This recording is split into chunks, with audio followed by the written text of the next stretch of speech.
लकेडा हो दार्जिलिङमा चाहिँ यस्तो लाइट बलेको रहेछ कि एमा हो हेर ल पहाड चम्केको तर यो पहाड होइन यो त समुद्रको छालमा आएको किडा हो लु हेर्दा पहाडको साइज भयो सबै अब छाल आउँछ फेरि पहाड जस्तो हुन्छ अर्को पनि पहाड आयो यी पहाड बनाइदिनु गयो मेरो खुट्टामा पनि लाग्यो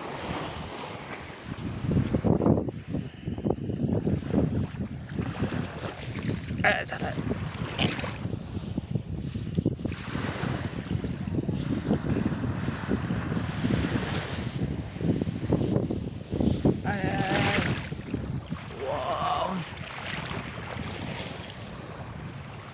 हेर दार्जिलिङको पहाडमा आगो बलेको जस्तो भएन बत्ती बलेको